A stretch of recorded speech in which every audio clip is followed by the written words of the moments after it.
Uni Eropa mengumumkan upaya baru untuk memutus ketergantungan keamanan pada Amerika Serikat. Caranya dengan fokus membeli lebih banyak peralatan pertahanan di Eropa.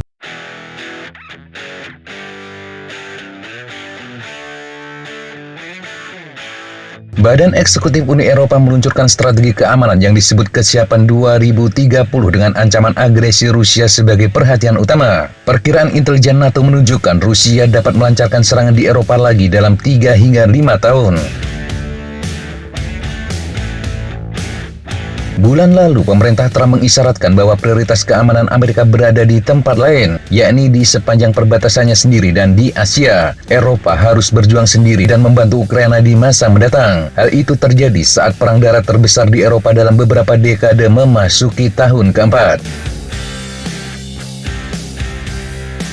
Berdasarkan strategi tersebut, negara-negara anggota akan didorong untuk membeli sebagian besar peralatan militer mereka di Eropa. Sebagian besar bekerja sama dengan pemasok Eropa. Dalam beberapa kasus dengan bantuan Uni Eropa untuk memangkas harga dan mempercepat pesanan. Mereka hanya membeli peralatan dari luar negeri jika biaya, kinerja, atau keterlambatan pasokan membuatnya lebih disukai.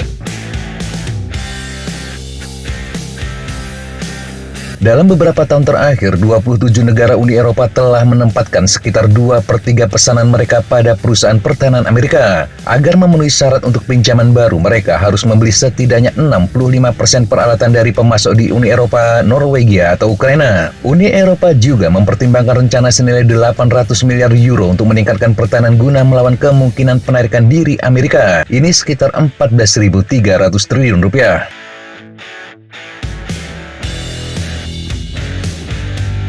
Presiden Komisi Eropa Ursula von der Leyen mengatakan arsitektur keamanan yang diandalkan tidak dapat lagi dianggap remeh. Dia mengatakan benua itu harus membeli lebih banyak produk Eropa, karena itu berarti memperluas basis pertahanan, teknologi, dan industri Eropa. Itu berarti merangsang inovasi dan itu berarti menciptakan pasar peralatan pertahanan di seluruh benua tersebut.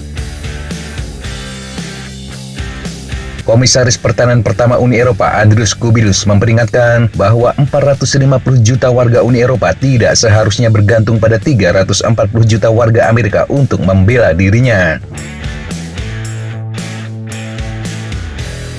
Strategi tersebut menyerupai skema Repower Uni Eropa yang diusulkan pada tahun 2022, sebuah upaya untuk menghentikan ketergantungan blok tersebut pada gas alam Rusia setelah Presiden Vladimir Putin memerintahkan pasukannya menyerang Ukraina. Rusia menggunakan energi sebagai senjata untuk mencoba melemahkan dukungan Uni Eropa terhadap Kiev. Strategi tersebut berhasil menurunkan ketergantungan Uni Eropa terhadap impor gas Rusia dari 45% pada tahun 2021 menjadi 15% pada tahun 2023.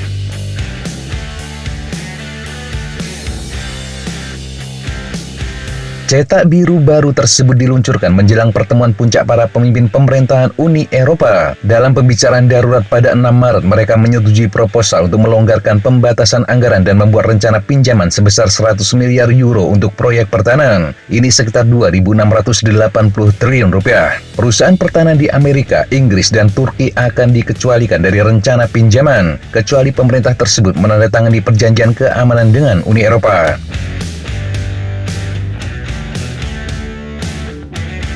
Prancis juga telah mendorong pendekatan beli produk Eropa, tetapi negara-negara seperti Polandia dan Belanda ingin membeli peralatan dari Amerika. Negara-negara Uni Eropa juga didorong untuk meningkatkan hubungan keamanan dengan sekutu NATO yang bukan anggota Uni Eropa. Mereka termasuk Inggris, Kanada, Norwegia, Australia, Jepang, Korea Selatan, dan India.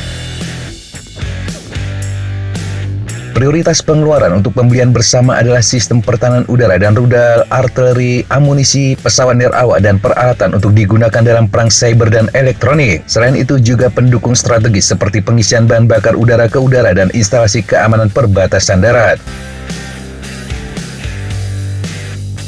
Untuk membantu Ukraina menangkis invasi Rusia, Uni Eropa bertujuan untuk menyediakan setidaknya 2 juta peluru artileri setiap tahun. Selain itu juga memasuk lebih banyak sistem pertahanan udara, rudal, dan drone. Eropa juga akan terus melatih puluhan ribu tentara Ukraina setiap tahun.